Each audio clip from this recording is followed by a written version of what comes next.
우리 아이 치아 관리 어떻게 하십니까?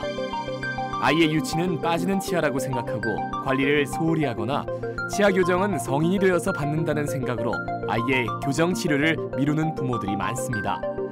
만약 아이의 치열이 고르지 않을 경우 심미적인 문제뿐만 아니라 충치나 잇몸병이 잘 발생할 수 있고 경우에 따라 턱 성장에도 영향을 미칠 수 있으므로 어릴 때부터 아이의 치아 상태를 확인하고 교정 검진을 받는 것이 중요한데요. TV닥터에서는 소아 치아 교정과 건강한 치아 관리 요령에 대해 알아봅니다. 근데 교수님은 아무래도 이제 전문가시니까 자녀들 치아 관리는 아주 철저하게 하실 것 같은데요. 어떠셨어요? 네. 사실 제가 직업이 치과 의사고 거기다가 제 전공이 소아치과이기 때문에 다른 거는 몰라도 치아 관리는 좀 제가 저희 아이 치아 관리는 굉장히 신경을 썼습니다. 왜냐하면 저희 애 치아가 썩었다면 제가 어머님들한테 할 말이 없거든요. 교육을 해드려야 되는데. 네. 예, 그래서 좀 사명감을 갖고 어릴 때부터 좀 남들이 보기에는 저 엄마 너무 과한 거 아니야 싶을 정도로 너무 좀 열심히 닦아주고 치실도 사용했고요. 어릴 때부터 치실을 썼어요? 네, 예, 아이들 때도 치실 사용하지 않으면 충치 좀 잘 생기거든요. 그래서 그렇게 사용하고 또 저희 아이지만 치과에 정기적으로 데리고 와서 치과 검사를 하고 뭐 방사선 사진을 찍어보고 검사하고 충치 예방하기 위한 불소도포나 혼매우기 같은 걸 좀 적극적으로 했어요. 그래서 치아 미인이 되겠습니다. 나중에 뭐 크면 우리 어머니께 아주 감사하게 될 것 같습니다. 근데 일반 부모님들은 아무래도 그 전문적인 지식이 부족할 수밖에 없다 보니까 좀 소홀한 면도 있거든요. 특히 뭐 유치는 곧 빠질 이니까 그렇게 크게 신경 쓰지 않아도 돼라고도 생각할 수가 있는데 실제는 어떨까요? 네, 유치는 빠지는 치아 맞거든요. 빠지는 치아고 유치가 빠지는 자리를 영구치가 대신을 하게 됩니다. 그래서 유치 지금 밑에 영구치가 하나씩 들어있는 게 그림으로 조금 이해가 되시겠어요? 유치들 밑에 영구치들이 이렇게 자리 잡고 있습니다. 예, 그래서 유치가 빠지고 난 자리로 영구치가 나오게 되는데요. 이 유치를 만약에 뭐 충치나 아니면은 뭐 어떤 이유에 의해서 일찍 유치를 잃게 되는 경우에는 그 빠진 자리로 옆에 치아들이 움직이게 됩니다. 그래서 치아가 나중에 영구치가 나올 공간이 좀 줄어든다든지. 옆에 애들이 차고 들어오니까 나중에 영구치가 날 자리가 없다. 그러니까 치아가 삐뚤게 나오거나 아예 못 나오고 그 자리에 있거나 멈춰 있거나 이런 경우들이 생길 수 있어요. 그래서 유치가 갖는 기능 중에서 제일 중요한 게 영구치가 나중에 나올 공간을 유지하고 확보하는 거라는 거죠. 그 다음에 유치도 씹는 기능을 담당하기 때문에 유치가 영양 섭취에도 도움을 또 주게 됩니다. 그리고 앞니 같은 경우는 유치도 심미적인 기능을 담당을 하게 돼요. 그래서 앞니를 어린 나이에 빼게 된 경우에는 아이들도 그 심미적인 문제를 느낄 수 있게 되거든요. 또한 앞니가 여러 개 빠진 경우에는 일시적이지만 발음에도 좀 영향을 받을 수 있습니다. 그래서 앞니가 있어야 발음도 좀 또렷이 할 수 있거든요. 그런 기능을 하기 때문에 유치도 중요하다고 생각하시고 관리하셔야 됩니다. 아니 유치도 중요한 게 아니라 유치가 정말 중요하네요. 그죠? 예, 기능이 이렇게 많은데 그래서 이제 유치에 충치가 생기지 않도록 관리를 잘하라고 하는데 특히 영구치가 나올 시기에는 정말 신경을 많이 써야겠습니다. 아이들의 치아 그 발달 과정을 알아두면 우리 어머님들께서 더 도움이 많이 되겠는데요. 네, 치아 발달 과정을 잠깐 설명을 드리면 생후 6개월 때 첫니가 나는 거는 어머님들 잘 아실 거예요. 근데 생후 6개월 때 첫니가 나오기 시작하지만 태어나자마자 아기 턱뼈 속에는 유치뿐만 아니라 영구치도 다 자리를 잡고 있거든요. 생기기 시작하고 있어요. 이미 이때도요? 예, 이미 이때 생기기 시작하고 있고 30개월이나 만 3세 정도가 되면은 마지막 유치까지 다 나오게 됩니다. 그리고 영구치는 만 6세 때 어금니하고 앞니가 또 나오기 시작을 해요. 그래서 만 11세나 12세, 그러니까 초등학교 5, 6학년이나 중학교 1학년 정도가 되면은 마지막 영구치 어금니가 나오게 됩니다. 근데 유치가 좀 이렇게 처음에 가지런한 아이도 있지만 좀 삐뚤삐뚤한 그런 경우도 있잖아요. 근데 이거 뭐 빠지면 또 새이 나오니까 걱정하지 마라고 안심해도 되는 건가요? 답부터 말씀을 드리면은요. 사실 이제 삐뚤빼뚤 유치 때 삐뚤빼뚤하지만 영구치 때 예쁘게 나올 수 있어 그 질문이시잖아요. 근데 그런 경우는 사실 유치 때 삐뚤빼뚤했으면은 거의 대부분 영구치 때도 삐뚤빼뚤하게 나옵니다. 예, 그림 보시면은 유치랑 영구치 사이즈 차이가 좀 나잖아요. 그래서 유치 사이에 틈이 좀 듬성듬성하게 있어야지 영구치가 좀 예쁘게 나올 수 있습니다. 그런데 유치가 만약에 가지런하고 틈이 없다면 영구치 나올 공간이 부족하게 되거든요. 네. 그런데 심지어 유치가 삐뚤빼뚤했다. 예, 그러면 영구치 나올 공간은 부족하기 때문에 그런 어린이들은 대부분 영구치 때 삐뚤빼뚤하게 돼요. 그런데 간혹 유치 앞니하고 영구치 앞니 사이즈를 보시면 영구치 앞니가 굉장히 큰데요. 유치 어금니보다 그 밑에서 나오는 영구치는 사이즈가 조금 작습니다. 오히려 반대네요. 예, 예. 네. 그래서 앞니 처음에 갈 때 삐뚤빼뚤하게 영구치 앞니가 삐뚤빼뚤하게 나왔는데 나중에 되니까 펴지더라 이런 경우는 있을 수 있어요. 예. 근데 앞서 말씀하신 유치 때 삐뚤빼뚤했는데 영구치는 고르다 그런 경우는 아마 대부분 없을 겁니다. 자, 그러면 조기에 치열 상태를 좀 확인을 잘 해보는 게 중요할 텐데 언제부터 아이들은 좀 치과에 데려가서 검진을 받아보는 게 좋을까요? 사실 처음 치과를 방문하는 시기는 첫니가 나오는 아까 6개월이라고 그랬잖아요. 생후 6개월. 네. 생후 6개월 늦어도 돌 전후에는 데려오시는 게 좋습니다. 네. 보통 그 나이에 가서 뭘 하게 이렇게 생각을 하시게 되는데요. 그 나이에 치과 검진하시면은 저희가 발육 상태도 체크하지만 그때부터 부모님들께 알려드리고 교육할 내용도 있고요. 네. 지금 생각하시는 것처럼 아무것도 할 게 없을 때 그냥 치과에 와서 검사만 하고 갈 수 있는 나이부터 치과를 오면은 아이들이 와서 보여주고 가고 몇 번을 하게 되면 치과가 그렇게 무섭거나 아픈 곳이라는 생각을 할 이유가 별로 없거든요. 네. 예. 그리고 정말 나중에 문제가 생긴다면 조기에 발견해서 조기에 치료를 들어갈 수 있고요. 그래서 네. 치과 검진은 가급적 일찍 시작하라는 걸 권해드립니다. 생각보다 진짜 빠른데요. 생후 6개월 돌 이전에는 첫 검진을 좀 받아봐라. 그리고 조기에 치료해서 조기에 발견을 해서 치료를 하면 치료도 쉽게 되고요. 그러니까 아이도 덜 고생하고. 예. 예. 그래서 실제로 아이의 그 치아 상태를 그냥 체크만 하러 갔는데 치료까지 받으신 분이 있어서 한번 만나봤습니다. 보시겠습니다. 1년에 한 번씩 검진을 치과에 갔는데 이게 육안으로 해서는 모르고 이게 찍어 보니까 이게 다른 치아에 이렇게 가려서 성분이가 안 내려오고 있었어요. 그러니까 안 왔었으면 몰랐겠죠. 눈으로는 안 보이니까. 엑스레이상 찍어 보니까 치아가 그렇게 된 거 알아서 그 빠져야 될 유치가 안 빠지고 그게 거기서 빠져야 될 유치를 빼고 영구치가 나와야 되는데 그 영구치가 사선으로 거꾸로 해서 나오고 있다 하더라고요. 그래서 그 뼈가 어금니를 녹여서 그 빠지지 않아야 될 시기에 어금니가 빠져버린 거죠. 알고 있는 상식으로는 다 커서 교정을 해야 된다라고 생각을 하고 있었는데 아까 유치가 빠지지 않아서 영구치가 좀 잘못되는 그런 경우인가요? 네. 지금 두 케이스가 다 처음 케이스는 영구치 하나가 잘못된 방향으로 나오면서 다른 영구치를 뿌리를 좀 녹이는 경우였고요. 네. 뒤의 경우는 영구치가 잘못 나오고 유치는 빠지지 않고 다른 유치 자리로 나오게 된 경우였습니다. 그래서 네. 이런 문제들도 일으킬 수 있지만 치아가 비뚤비뚤하다면은 또 충치 생기기도 쉽거든요. 음식물이 많이 껴서 네. 충치 생기기 쉬운 문제도 있고요.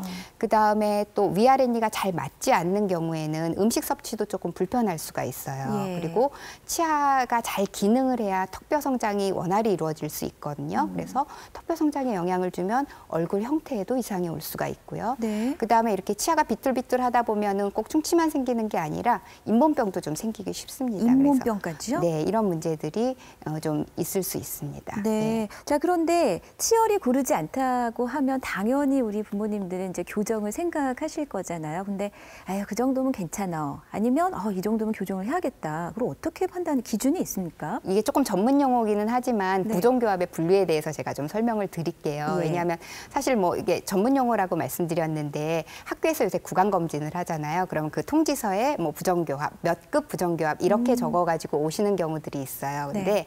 그 몇 급 부정교합에서 몇 급이라는 게 뭐 치아가 안 맞는 상태나 삐뚤삐뚤한 상태가 심하다는 그런 뜻이 아니고요. 그냥 분류 기준이거든요. 그래서 그림에서 보시는 것처럼 이 1급, 2급, 3급을 분류할 때는 우리가 어금니의 관계를 기준으로 합니다. 위의 어금니와 아래 어금니의 관계를 기준으로 합니다. 그래서 네. 1급을 우리가 위아래 어금니의 관계가 좋은 상태, 우리가 일반적으로 정상이라고 말하는 그런 관계를 1급이라고 하는데요.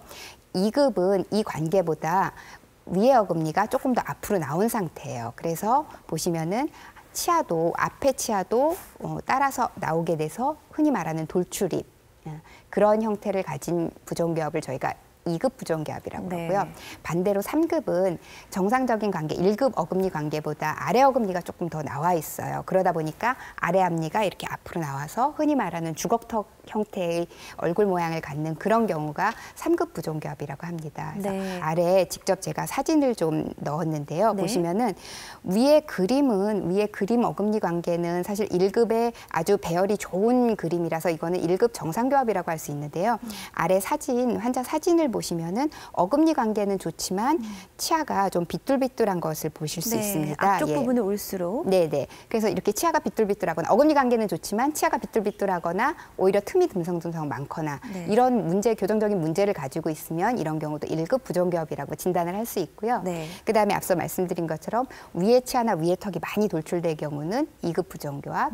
그다음에 아래 치아가 이렇게 위에 치아보다 앞으로 나온 아래 턱이 많이 앞으로 나온 경우는 3급 부정교합이라고 얘기합니다. 네, 예. 네. 그래서 요런 이제 1급, 2급, 3급 부정교합을 가지고 있을 때 흔히들 교정 치료를 하는데요. 예. 대부분들은 아까 앞에 VCR에서도 나온 것처럼 영구치가 다 나온 다음에 교정을 한다고 생각을 많이들 하시잖아요. 실제로 그 시기에 가장 교정을 많이 합니다. 네. 그런데 소아치과에서 치료를 받는 어린이들 같이 어린 나이에 조기 교정이 필요한 경우들이 좀 있어요. 조기 교정을 해주는 게 유리한 경우들이 있어요. 그래서 그런 사례를 제가 조금 보여드리겠습니다. 네. 이렇게 위에 턱보다 아래 턱이 좀 커서 앞으로 나오는 경우, 흔히 발견하기 쉬운 게 아래 치아가 위에 치아보다 앞으로 나오는 경우거든요. 위에 그림에서 보시는 것처럼. 네. 이런 경우에 좀 조기 교정을 하게 되고요. 아래 그림에서 보시는 것처럼 어금니 부분도 지금 제가 화살표로 가르치는 것처럼 어금니도 오히려 위에 치아보다 아래 치아가 바깥쪽으로 나오는 경우. 그러니까 아래 턱이 커서 위에 치아 안쪽으로 들어가지를 못하는 거거든요. 네. 위턱과 아래턱이 조화가 맞지 않는 경우에는 좀 일찍 교정을 시작해주는 예, 편이에요. 보통은 위에가 아래를 살짝 이렇게 덮어주는 게 네네네. 정상인데 지금은 네네. 약간 거꾸로 물렸다는 말씀이세요. 그렇죠. 제가 이제 어머님들한테 설명을 할 때 네. 윗니가 아랫니보다 조금 앞으로 나오고 살짝 덮어주는 게 일반적인 경우입니다. 그런데 네. 이게 너무 돌출됐거나 안으로 들어갔거나 위아래로 너무 다 물리거나 사진에서 보신 것처럼 벌어지거나 이런 네. 문제가 이제 교정적인 문제가 있을 수 있고요. 네. 다음 그림 보시면은 그냥 사진 보시면은 한쪽 치아는 나왔고 한쪽 치아는 아직 안 나왔네 생각하실 수 있잖아요. 예. 그런데 엑스레이를 보시면은 여기 과잉치라고 필요 없는 치아가 하나 들어 있습니다. 아니, 그런 경우도 예, 있어요? 네. 예. 그래서 이 치아 때문에 과잉치가 다른 치아 나오는데 영향을 안 줄 수도 있지만 이렇게 과잉치가 있어서 제대로 나와야 될 앞니가 못 나오는 경우도 있어요. 막고 예. 있는 거군요. 네네. 이런 경우에 좀 조기 교정이 필요할 수도 있고요. 네. 그다음에 송곳니가 이렇게 비정상적으로 맹출하는 경우가 간혹 있습니다. 아까 예. 앞서 보신 케이스처럼 보시면 이 어린이도 사진으로 봐서는 치열이 고르잖아요. 그렇죠? 그러네요. 엑스레이를 찍어보면 네. 여기 2개 치아가 겹쳐 있어요. 그럼 이 치아를 또 흡수시키거나 녹이거나 이런 문제가 있을 수 있거든요. 그래서 네. 이런 경우에 좀 조기 교정 들어가는 경우가 많이 있습니다. 네. 교정은 뭐 언제부터 가능하다고 볼 수 있습니까? 그러니까 교정은 언제 하는 게 가장 좋다라는 최적의 시기는 나이에 따라서 정해져 있는 거는 아니거든요. 나이에 예. 따라서 정해져 있는 거는 아니고 네. 그 어린이가 가지고 있는 교정적인 문제 또 경우에 따라서는 지금 교정을 해주는 게 좋지만 아이가 협조가 안 될 경우에는 또 할 수가 없는 경우들이 있습니다. 네. 예. 교정 검사를 하기 위해서는 그 치과에 오시면은 저희가 뭐 당연히 치과에서 하는 입안의 검사를 하게 됩니다. 그래서 입안의 검사를 직접 보면서 하게 되고요. 네. 또 그다음에 그 기록을 남겨놓기 위해서 입안의 치아 상태를 사진으로도 찍고 그다음에 지금 보시는 거는 인상이라고 해서 본을 뜨는데요. 네. 본을 떠서 치아 모형을 만들기도 합니다. 네, 이거 그래서 뭐 앙 담으세요 막 이러잖아요. 네네. 그래서 치아 모형을 저렇게 본을 떠서 예. 석고로 치아 모형을 만들어서 그 상태를 기록을 해놔야 아이가 돌아가고 나도 저희는 그 기록이 있는 모형을 가지고 분석을 할 수 있는 거죠. 네. 그리고 또 엑스레이 검사도 필요합니다. 흔히 충치 검사할 때 많이 쓰이는 저런 작은 엑스레이뿐만 아니라 치아 전체를 보는 큰 엑스레이를 찍기도 하고요. 그다음에 교정 검사를 위해서 필수적인 게 저렇게 옆얼굴 엑스레이를 찍게 됩니다. 왜 그래서 그런 거죠? 예, 저 옆얼굴 엑스레이를 찍어서 저희가 그 위턱과 아래턱 부조화에 대해서 아까 앞에서 말씀 많이 드렸잖아요. 네, 그래서 네. 위턱, 아래턱 부조화가 어느 정도 있는지를 분석을 하게 됩니다. 엑스레이를 네. 보고. 그러니까 정상적으로 이렇게 덮였는지 거꾸로인지 네네. 아니면 뭐 예. 어금니가 뭐 거꾸로 물렸는지 그렇죠. 예. 이런 걸 측면을 통해서 알 수가 있네요. 네, 치아만 그런 건지 네. 턱 자체의 관계가 아. 얘가 나왔는지 얘가 나왔는지를 볼 수 있습니다. 네. 근데 요즘은 교정 장치가 예전에 비해서 많이 좀 다양해졌습니다. 뭐 안에서 넣기도 하고 바깥으로 보이기도 하고 뼈다 꼈다 하기도 하고요. 좀 다양해졌어요, 교수님. 보시면은 아까 환자 직접 진료하는 모습에서 보신 것처럼 붙이는 장치, 이걸 고정성 장치라고 아니 하는데요. 근데 소아 교정이어서 그런가 이렇게 컬러풀해요, 이렇게. 예, 컬러풀한 고무줄을 좋아하는 애기들은 이렇게 하고요. 네. 뭐 흔히 눈에 띄는 거를 싫어하는 아이들은 그냥 아주 투명한 고무나 네. 철사 이렇게 묶어주기도 합니다. 아이고, 좀 그래서, 귀엽네요. 예, 예. 그래서 고정성 교정 장치를 많이 사용하지만 특히 아이들 때는 꼈다 뺐다 하는 교정 장치를 또 많이 쓰게 됩니다. 그래서 그거를 우리가 가철성 장치라고 하는데요. 네. 가철성 장치에는 여기 화살표로 가르친 것처럼 그냥 교정 치료가 끝나고 껴주는 유지 장치 같은 게 가장 대표적인 거예요. 그냥 네. 플라스틱 계통으로 만들어서 꼈다 뺐다 해주는 장치고, 요거는 정말 교정으로 움직인 치아를 유지해주는 장치고요. 경우에 따라서 교정을 하기 위해서 공간을 좀 만들어야 되는 경우가 있습니다. 그럴 때는 확장용 장치를 쓰기도 하고요. 네. 그다음에 이제 기능성 장치라고 해서 뭐 주위 근육을 좀 적응시키는데 이용하는 그런 턱 교정할 때 쓰는 이러한 장치들도 있습니다. 네. 그런데 치과 치료라는 게 우리 여러 번 이렇게 방문을 해야 되고 특히나 교정 치료 같은 경우에는 요 시간을 길게 잡지 않습니까? 어느 정도나 그 소아 교정 치료는 필요한가요, 시간이? 일반적으로 교정 치료라 그러면은요, 보통 이제 그 성인 교정하고 유사한 아이들에서도 연구치가 다 나서 하는 뭐 포괄적 교정 치료 같은 경우에는 보통 2년 내지 2년 반 정도 기간이 걸립니다. 네. 그래서 좀 장기간 걸리죠. 물론 그럼 그것보다 성인하고 비교하면 어때요?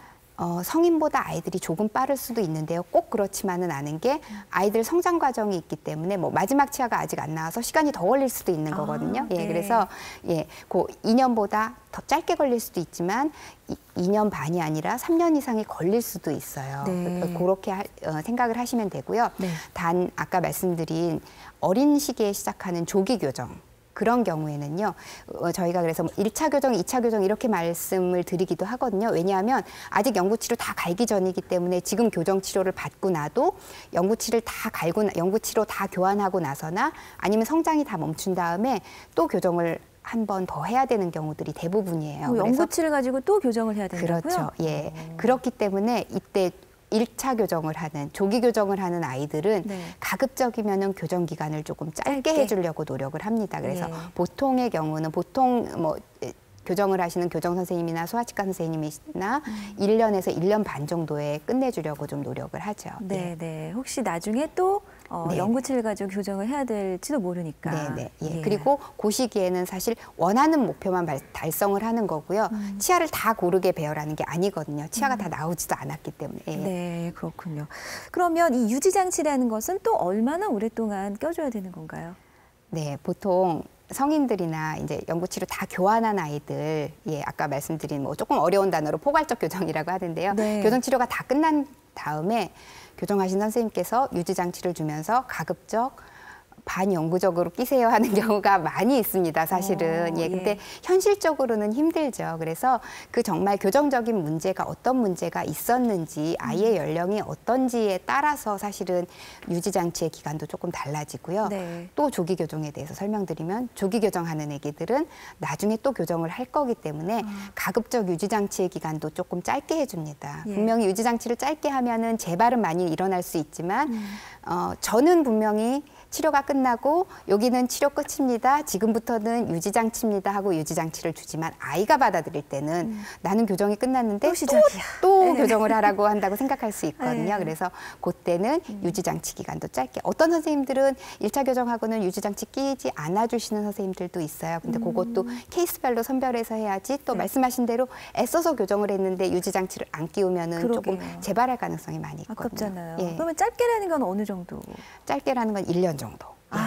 예. 1년이 짧군요. 예. 근데 유지장치는 보통 또 밤에만 끼는 게 많아요. 아, 잘 때요? 네네, 잘 때만. 다행이다. 네. 자, 오늘 또 방청석에는 초등학생을 자녀로 둔 어머님들께서 많이 나오셨는데 평소에 그 아이들 치아 관리를 잘 하고 계신가요? 오늘 좀 몰랐던 부분 많이 아셨어요? 네.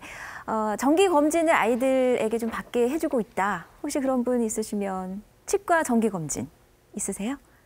네. 혹시 교정하고 있는 친구도 있습니까? 네. 그래서 이렇게 어릴 때부터 신경 많이 쓰셨나 봐요. 오늘 궁금하신 점 있으시면 직접 질문하실 수 있습니다. 자, 기회를 어느 분께 드릴까요? 예. 네, 9살 남자아이를 둔 엄마입니다. 네. 제 치아의 중요성을 알아서 저도 정기검진을 자주 받았었는데요. 제 육안으로는 표가 안 났던 게 이제 의사 선생님께서 어금니 쪽에 약간 충치가 먹는다고 그러셔서요.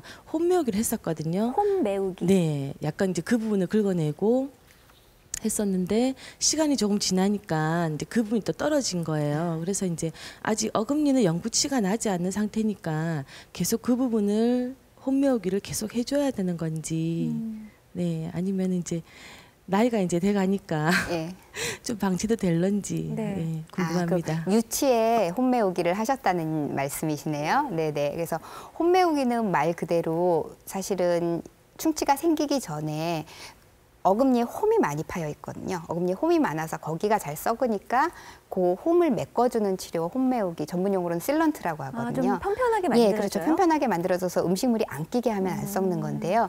말씀하신 것처럼 거기 이미 약간 충치가 있는 상태에서 그냥 아기가 치료받기 어려운 상태거나 아니면 뭐 치료하기에 조금 이른 상태라서 홈메우기를 했는데 그게 떨어질 수도 있는 거거든요. 그 안에 충치 때문에 그럴 수도 있고 뭐 어떠한 치료도 사실은 치료해놓고 완벽하게 오래 쓸 수 있는 건 아니고 다시 썩을 수가 있는 거거든요. 근데 홈메우기는 정말 홈만 메꿔놓은 거기 때문에 조금은 약할 수가 있습니다. 그런 게 떨어졌거나 아니면 안에 충치가 생겼거나 그래서 문제가 생긴 것 같고요. 그래서 뭐 다른 치료랑 마찬가지로 홈메우기도 떨어지거나 안에 썩었으면 다시 치료를 받는 게 맞고요. 말씀하신 대로 곧 영구치가 나올 거라면은 그거를 다시 안 하셔도 되는데 지금 9살이라고 그러셨잖아요. 어금니면은 아직은 조금 2, 3년 더 써야 될 경우가 많거든요. 어떤 어금니냐, 그다음에 또 아이들에 따라서 또 치아 발육 정도가 조금씩 달라요. 그래서 그거 상태에 따라서 결정은 하셔야 될 것 같아요. 예. 네.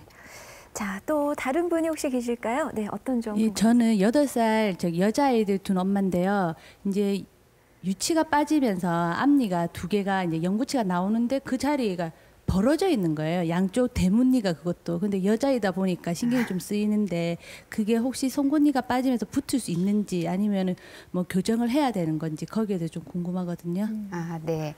그런 질문 하시는 어머님들이 굉장히 많거든요. 그래요? 예. 그래서 사실은 앞니가 나올 때 특히 대문니가 나올 때 치아가 나오는 방향 자체가 제가 이거는 자료를 준비한 사진이 없는데요. 앞니가 나올 때 조금 약간 벌어지는 방향으로 처음에 나오게 됩니다. 그래서 전문 용어로는 저희가 이 시기를 미운오리 새끼 시기라고까지 부르기도 하거든요. 네. 근데 말씀하신 것처럼 어머님 말씀하신 것처럼 이게 옆에 치아들이 나오면서 또 밀어주니까 벌어졌던 게 살짝 가지런해지는 경우가 대부분이에요. 네. 그런데 이 공간이 원래 많이 부족하거나 양옆에 치아들이 제대로 밀어주지 못하거나 그런 경우에는 이게 저절로 가지런해지지 않을 수도 있거든요. 그러니까 일반적으로는 처음 나올 때 약간 벌어지는 게 정상적인 과정이지만 그 정도나 이런 걸 제가 보지는 않았고 엑스레이도 없으니까 무조건 기다리세요라고 말씀드릴 수는 없고요. 한번 가서 검사 받으시고 엑스레이는 찍어보시는 게 좋을 것 같아요. 근데 처음에 앞니 나올 때는 벌어지는 문제나 아니면은 유치 때는 예뻤는데 커다란 니가 나오니까 아이들 얼굴은 조그만데 커다란 니가 나오니까 대부분 어머님들이 그렇게 생각들을 많이 하시더라고요. 커다란 니 나오는 거는 상관없나요? 어차피 네. 얼굴 사이즈도 커지니까? 네, 얼굴 사이즈가 뭐 사실 아기들 때보다 어른이 많이 크지는 않지만 조금 크는 것도 있고요. 턱뼈도 같이 자라니까요. 네. 근데 사실 영구치는 나와서 이게 더 사이즈가 커지는 게 아니라 만들어진 상태에서 나오거든요. 아까 그림에서 제가 유치보다 영구치가 큽니다 말씀드렸잖아요. 네네. 그 상태에서 아래로 내려오는 거지 이게 나오면서 더더 이렇게 커지는 건 아니에요. 그렇군요. 오늘 또 새로운 걸 알았습니다. 자, 그런데 아이들의 이제 치아가 이제 고르지 않는 경우는 그렇게 나오는 경우도 있지만 처음부터 습관을 좀 잘못 들이다 보니 이렇게 삐뚤빼뚤한 경우도 있다면서요? 많은 경우가 손가락 빨기. 예, 손가락 빨기 하면은 앞니가 돌출되기도 하고요. 네. 위아랫니가 안 다물려지는 경우도 있어요. 손가락이 계속 있으니까. 네. 예, 그런 경우 있고요. 사실 이게 그냥 이런 습관 때문이 아니라 아까 말씀드린 구호흡 있죠. 코로 숨을 못 쉬고 입을 벌리고 입을 숨 쉬는 아이들 같은 경우에도 이렇게 벌어질 수 있고요. 어떤 원인에 의해서든지 혀가 제 위치에 있지 않은 경우에 이렇게 혀랑 입술 근육이 사실은 치아 안쪽의 혀랑 치아 바깥쪽의 입술 뺨 근육들이 좀 조화를 이뤄야 되는데 그게 안 맞는 경우에 사실 그걸 잘 모르시는 경우들이 많이 있는데 혀를 제 위치를 잡아주기 위해서 저희가 가르쳐주고 좀 훈련시키는 방법이 있는데 보통 저희가 침을 삼킬 때 혀의 올바른 위치라는 게 지금 동그라미로 표시한 부분인데요. 이 뭐 절치루드라는 단어를 아실 필요는 없고요. 네. 입천장 중에서 앞니 뒤쪽 부분에 이렇게 혀로 대보시면은 볼록하게 튀어나온 부분이 있어요. 네, 지금 모두 다 대고 그쵸? 계세요? 네. 예, 거기다가 혀 끝을 대시고요. 그리고 침을 삼키시면 됩니다. 근데 우리가 평상시에는 이거를 의식하지 않아도 이렇게 되는데, 네. 그러니까 좀 아이가 컸는데도 아기 때 빠는 습관대로 음식물을 먹거나 아니면 아까 말씀드린 것처럼 여러 가지 원인에 의해서 혀가 제 위치에 못 있는 아이들 같은 경우에는 저희가 이런 훈련을 시켜줘요. 그래서 네. 이렇게 입을 벌리고 있고 혀가 앞으로 자꾸 나오는 아이들 같은 경우에도 이런 훈련을 좀 해주면 도움이 되고요. 네. 이런 아이들 많이 있거든요. 가만히 TV 보거나 책 보고 있을 때 입을 벌리고 있어요. 그럼 어머님들은 사실 뭐 치아가 이런 건 상관없지만 보기 싫어서라도 자꾸 입 다물라고 그러시거든요. 근데 이거는 사실 무의식 중에 네. 입이 벌어지는 거거든요. 잘 때도 그렇겠네요, 그러면. 그렇죠. 그래서 예. 물론 이런 경우에 아까 앞에 것도 마찬가지고 근본적인 원인을 치료를 해야 되지만, 그러니까 이비인후과적인 치료를 받지만 더불어서 집에서 이렇게 뭐 면봉이라든지 아니면 작은 종이 명함 같은 거 있죠. 그거를 입술로 다물고 있는 연습을 시키세요. 그러니까 그냥 입 다물어 하면은 까먹잖아요. 그렇죠? 그러면 우리 입술 다무기 훈련을 하자. 그러고서는 뭐 처음에는 이게 잘 안 되면은 연필처럼 조금 두께가 있는 것도 괜찮아요. 그거를 물고 있다가 또 무의식 중에 얘가 입이 벌어지면 떨어지게 되겠죠. 네. 그럼 자기가 또. 다시 물 수 있으니까 그렇게 해서 입술 근육으로 자꾸 다무는 연습을 하면 네. 훨씬 도움이 많이 됩니다. 그래서 근기능 훈련이네요. 네, 예. 그러니까 이 혀가 제대로 이제 위치할 수 있도록 훈련을 시켜주고 또 평소에 아이들이 입을 벌리고 있지 않은지 유심히 좀 살펴보면서 그렇다면 이런 훈련이 좀 필요하겠습니다. 네, 예. 그럼 이런 것 말고도 왜 충치 없이 또 건치를 계속 유지할 수 있도록 우리 아이들에게 어떤 것들을 좀 시키면 좋을까요? 뭐 충치를 예방하기 위해서는 무엇보다도 좀 잘 닦아주는 게 제일 중요하겠죠. 네. 잘 닦아주는 게 중요한데 사실 아이들 때는 손동작이 그렇게 정교하지는 못해서요. 혼자 닦게 내버려 두시면은 안 됩니다. 그래서 보통 저희 어머님들이 아이들이 웬만큼만 크고 나면은 그냥 칫솔질 혼자 하게 두시거든요. 근데 사실 칫솔질은 저희가 보통 이것도 칫솔질은 언제부터 혼자 하느냐가 딱 정해진 거는 없는데요. 네. 일반적으로 저희가 만 6살 될 때까지는 부모님이 좀 해주시거나 도와주시라고 말씀을 드립니다. 그래서 네. 어머님들께서 사실 힘드시죠. 그렇죠? 그러니까 아침하고 점심에는 본인이 혼자 닦더라도 만 6세라 그러면 거의 초등학교 들어가기 전까지거든요. 그래서 아침, 점심에는 본인들이 닦더라도 저녁에 자기 전에 닦는 게 굉장히 제일 중요해요. 그래서 저녁에 자기 전에 닦을 때는 부모님께서 닦아주시거나 아이가 닦고 나서 엄마가 검사해 주면서 안 닦인 데를 좀 닦아주거나 그런 것을 하셔야 되고요.